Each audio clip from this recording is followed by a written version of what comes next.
Welcome to Finding Your Worth From Within, the podcast where I'm going to be helping you up-level your life, find your true self, and ignite the best version of you. I'm your host, Sana, your go-to self-worth mentor, facilitating hundreds of women to unlock your self-belief, master your emotions, and take back control of negative thoughts.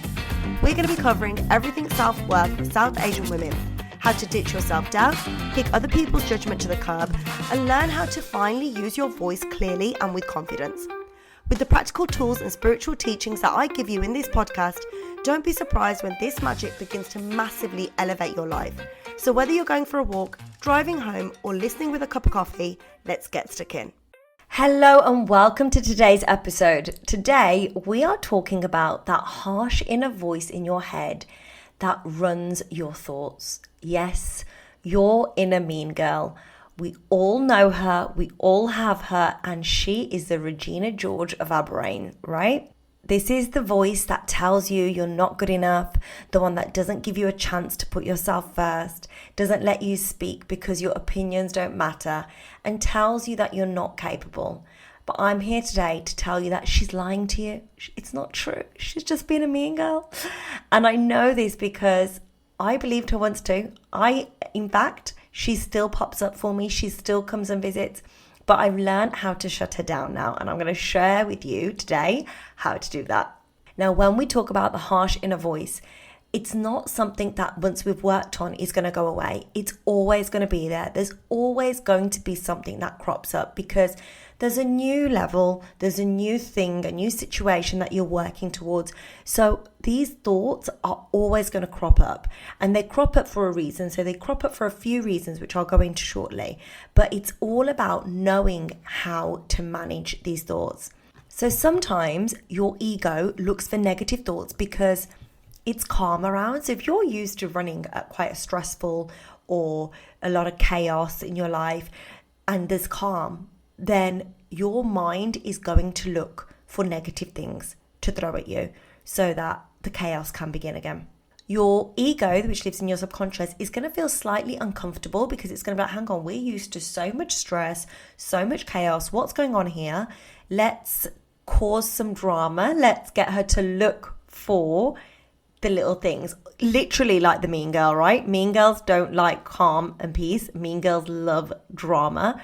So your brain looks for the drama, looks for the negative, and looks for something to create negative self-talk about or negative thoughts themselves. The other reason you get your inner mean girl throwing thoughts at you is because sometimes these negative thoughts are protecting you because of change. So if you imagine you're trying to make a change and your brain doesn't know what that change looks like, so freaks out a little bit and is like, whoa, what are you trying to do here? We're used to where we are, we're comfortable where we are, and we don't want to make a change and we don't want to do anything. We're fine where we're at, right? Logically, you know the change is good for you. You know the change is going to catapult you and create confidence for you. But deep down, your brain's like, no, we're good. So it creates excuses and it creates negative self-talk and creates situations that are going to continue holding you back. So I've been on the cusp of something recently that just before I took the jump, if you want to say, my inner mean girl showed up and she was really horrible. She was really mean. And this is what I'm saying about it's not doing the work doesn't mean she's never going to show up, doesn't mean you're never going to get these harsh inner voices. It means you know how to manage it. And trust me, when I caught myself, I was like, wow, that's a lot.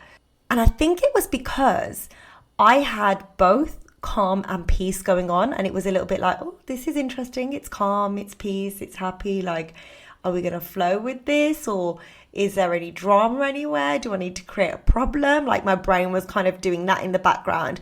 But also, like I said, I was on the cusp of something really big. And just before I took that jump, my brain was like, oh my God, what's going to happen if she takes that change? Let's protect her. Let's throw her an excuse. Let's throw her all this shit so she doesn't do it. Let's make her feel really bad.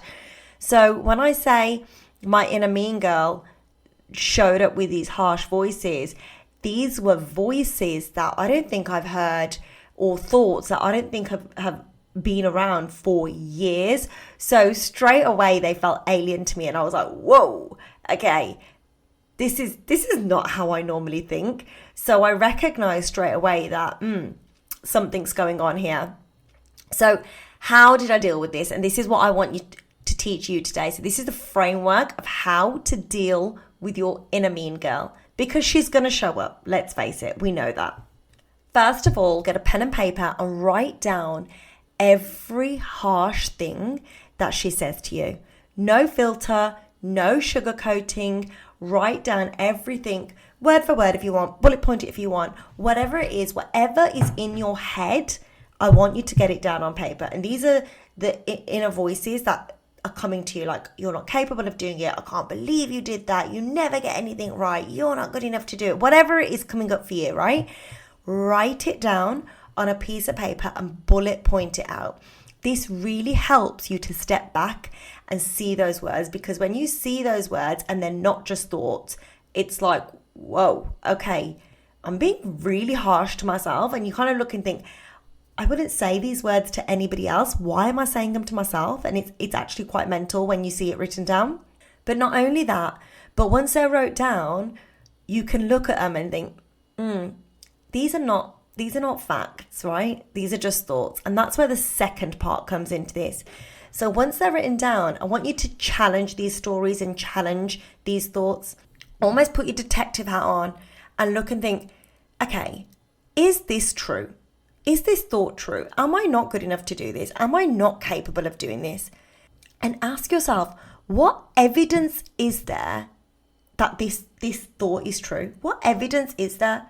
And actually, in the same way, look for the evidence of why it's not true. No, actually, that's not true because X, Y, and Z. Something that we tend to do is like a thought comes up as like, oh, I always do that, or I always get it wrong, or when you're thinking about someone else, he always does this or she always does that. Write that down and ask yourself, do I always do that? Or is it sometimes? Does she always do this? Or is it occasionally? And then bring in the evidence to counteract that as well. Like, actually, I don't always do it because 3 times this week I haven't done whatever I'm blaming myself for, whatever that inner mean girl's blaming yourself for. And by bullet pointing your thoughts and going through and analysing them, detective hat on, kind of seeing where's the evidence for this, is it true? You'll be able to see that actually a lot of this isn't true, and you're able to separate the old stories from current truth. So like I said, for me, I had a lot of old thoughts coming up that just didn't sit right with me. And I wrote it down. I was like, this is absolute bullshit, if I'm honest with you, because none of this is true for me right now. None of this is true for me right now. It's all old stories. I've got evidence that backs that my reality now is true for me now. My other thoughts are true for me. I've got evidence that backs that this is wrong. So logically, you can rewire and bring yourself to realize that a lot of what's going on in your head isn't true.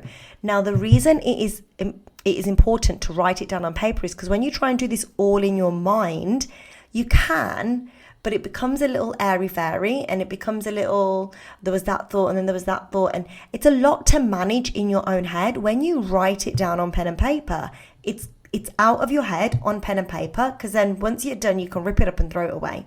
You can't do that in your head. You need to get it down on pen and paper so that you're able to detach from it and remove it. So once you've done that and realize that, do I actually believe this?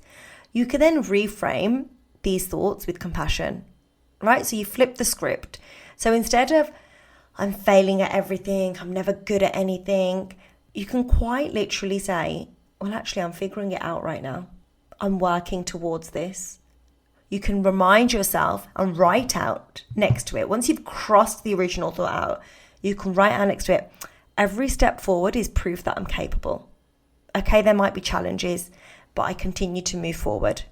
And one empowering thought and reframe at a time will silence your inner mean girl, because we don't want to ignore her completely. We don't want to ignore these thoughts completely. We do want to give her space, because we want her to have a space, write it down, and we're just going to say, okay, great, cool. Now, you're actually wrong, because I'm giving evidence that you're wrong. And because this isn't true for me, I'm going to cross it out.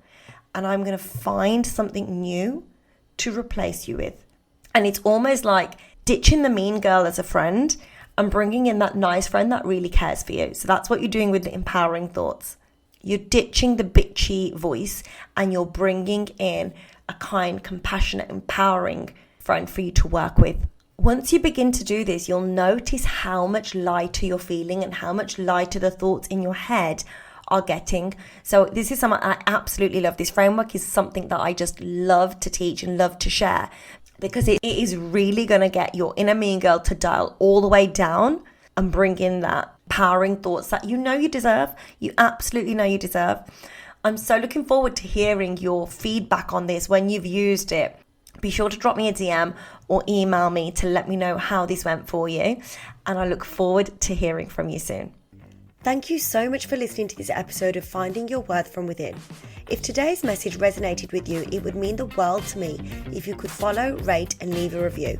Sharing the podcast with someone that you feel may benefit is the best way to help it grow and spread this important message. To stay connected between episodes, come hang out with me on Instagram @Mentoring. Can't wait to see you there.